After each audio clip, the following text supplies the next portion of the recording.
പഞ്ചസാര ഇട്ടിട്ടില്ല കേട്ടോ. പഞ്ചസാര ഇടണം.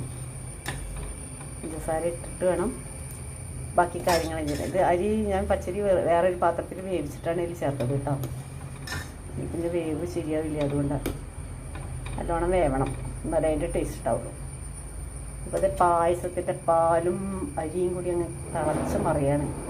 അത് കഴിഞ്ഞിട്ട് ഞാൻ ബട്ടർ ഇട്ട് കൊടുത്താലാണ് നല്ലത്. ബട്ടറില്ല എൻ്റെ അടുത്ത്, അതുകൊണ്ട് നെയ്യ്. എന്താ ഈ നെയ്യിന് ഒരു കഥയുണ്ട്. കാരണം എന്താണെന്ന് വെച്ചാൽ ഞാൻ മിൽക്ക് പൗഡറാണ് പറഞ്ഞത്. അവർ മിൽക്കി മിസ്റ്റിൻ്റെ നെയ്യ് ഒരു 500 ഗ്രാം കൊണ്ട് കൊടുത്തയച്ചിരിക്കുന്നു. ഞാൻ നെയ്യ് വാങ്ങിക്കാറേയില്ല, ഗീ വാങ്ങിക്കാറേയില്ല. ഞാൻ തന്നെ ഇവിടെ 100-200 ഗ്രാം ബട്ടർ വാങ്ങിയിട്ട് ഉരുക്കിയെടുക്കുക ചെയ്യുക. അപ്പോൾ അതിനൊരു വേറെ കളറും ഉണ്ടാവും. ഇങ്ങനെ മഞ്ഞ കളറൊന്നും ഉണ്ടാവില്ല, ഭംഗിയില്ലെങ്കിലും നല്ല അടിപൊളി ടേസ്റ്റാണ്. ഇതൊക്കെ കുറേ കാലം ഇരിക്കുമ്പോഴത്തേക്ക് ചീത്തയാവും, അതാണ് എനിക്ക് പ്രശ്നം. അപ്പോൾ എന്താ ചെയ്യുക, ഇതിപ്പോൾ വാങ്ങിച്ചു പോയില്ലേ, അവർ തിരിച്ചെടുക്കാമെന്ന്